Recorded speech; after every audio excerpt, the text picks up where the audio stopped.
E para entendermos melhor como vai ser esse julgamento e quais argumentos serão levados ao STJ, vamos conversar com Leonardo Pantaleão, que é especialista em Direito e Processo Penal. Boa tarde, Leonardo. Obrigada pela participação aqui do Boletim Metrópolis com a gente. Boa tarde, um prazer falar com você e com todos que nos acompanham. Leonardo, para a gente explicar para quem está acompanhando a gente de forma bem didática, como é que esse processo foi parar no STJ? A gente explicou no VT agora há pouco que isso estava nas mãos do ministro Flávio Dino, no Ministério da Justiça, e que foi parar no STJ. Mas essa é a forma, esse é o parecer correto? Como é que isso funciona? Essa é a forma correta, porque a partir do momento em que um Estado estrangeiro ele pretende fazer com que a sua sentença tenha validade no território nacional, existem as relações diplomáticas que, então, todo o documento necessário, todo o acervo de provas, a cópia das principais partes do processo, elas são remetidas ao Ministério da Justiça brasileiro e o Ministério da Justiça avalia se existe ali um mínimo de requisito presente para poder, então, dar um encaminhamento ao STJ. Por que Superior Tribunal de Justiça? Porque pela Constituição Federal é ele o órgão do Poder Judiciário que tem essa atribuição de verificar se os requisitos necessários para a validação dessa sentença estrangeira estão presentes. Certo. Se a pena for homologada, de forma prática, se a pena for homologada, Robinho vai ser preso aqui no Brasil? Se essa pena for homologada, vai gerar uma outra discussão. E qual é a discussão? A lei brasileira que autoriza o cumprimento da pena no Brasil pela prática de um crime cometido no estrangeiro por um brasileiro é uma lei que é de 2017, portanto ela é posterior à data do crime supostamente praticado pelo Robinho. Nesse sentido, vai ter certamente uma discussão se essa lei pode retroagir para alcançar fatos ocorridos antes da sua vigência. Agora, se o Superior Tribunal de Justiça ultrapassar essas duas situações, a validação e a retroatividade, aí cabe à defesa ainda a impetração de alguns recursos, pode levar essa discussão até o Supremo Tribunal Federal, eventualmente, e depois do trânsito em julgado, não vai restar outra alternativa a não ser dar início ao cumprimento da pena no Brasil. Essa lei que você está falando, Leonardo, é a lei de 2017, a lei da migração. Caso essa lei não retroaja, eles não entendam que vale a essa lei, o que é que vale? Alguma lei anterior?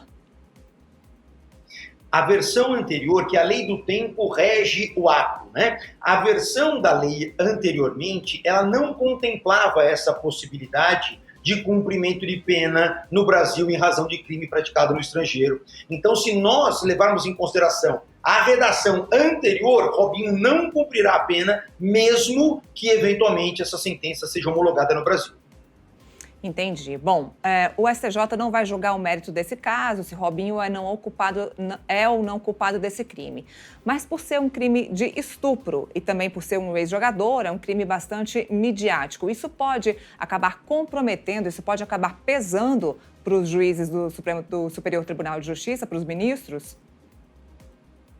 Todo caso de repercussão, todo caso que gera um clamor público, sem dúvida alguma, acaba influenciando no íntimo dos julgadores, até por conta de que são seres humanos e também ficam ali afeitos a esse tipo de interferência. Mas são juízes extremamente capacitados, são juízes extremamente experientes, que, embora exista essa pressão externa, eu tenho certeza que o julgamento vai ficar voltado às questões legais e assim realmente esperamos que aconteça.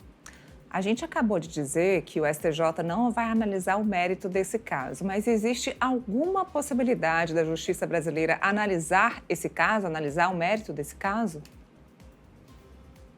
Eventualmente pode acontecer, pensando numa situação extremada, porque a lei brasileira, a lei penal brasileira, ela admite alcançar um brasileiro que praticou o crime fora. Mas aí teria que estar preenchidos os requisitos todos necessários para isso e começaria uma apuração do zero. A produção das provas seria toda refeita, você teria toda uma instrução processual para que um juiz brasileiro eventualmente venha a deliberar e decidir a questão relacionada a esse episódio. Leonardo, falando agora um pouco sobre a defesa, a estratégia usada pelos advogados de Robinho lá na Itália pode ser usada aqui? A mesma estratégia pode ser usada aqui no STJ? O STJ, ele não vai analisar nada em termos de prova, ele não vai analisar versões, inclusive essas entrevistas recentes do Robinho, atribuindo aí a adjetivação de racista para a justiça italiana, de que ele tem provas para provar, a comprovar que o fato não aconteceu da forma como foi divulgado. Nada disso será analisado pelo Superior Tribunal de Justiça nesse momento. Então, toda essa estratégia utilizada durante o tramitar do processo lá fica incompatível com o momento processual perante o Superior Tribunal de Justiça. Bom, a gente estava comentando a respeito dessa mudança na lei de imigração agora de 2017, que, se a gente for pensar, é bem recente, é muito recente. Esse tipo de caso ou outros casos que aconteceram fora do país já foram julgados aqui no Brasil? Isso é incomum? Olha, essa é uma situação, como você bem colocou, nova, né? Se nós formos colocar em termos de história, de 2017 para cá, muito pouco tempo, e esse seria um caso inédito no Brasil, esse julgamento do Robinho, por isso que, inclusive, está demandando tanto cuidado por parte do Poder Judiciário, porque seria a primeira vez em que nós teríamos um julgamento e que seria possível fazer com que algum brasileiro, condenado no estrangeiro, cumprisse a pena em território nacional. Lembrando que isso pode não acabar hoje, né, Leonardo? Pode haver recurso, isso pode chegar no Supremo Tribunal Federal, dependendo de uma alegação que não seja constitucional. No STF pode haver um pedido de vista, no próprio STJ pode haver um pedido de vista também, né? Pode, esse julgamento, sem dúvida alguma, ele pode ser interrompido.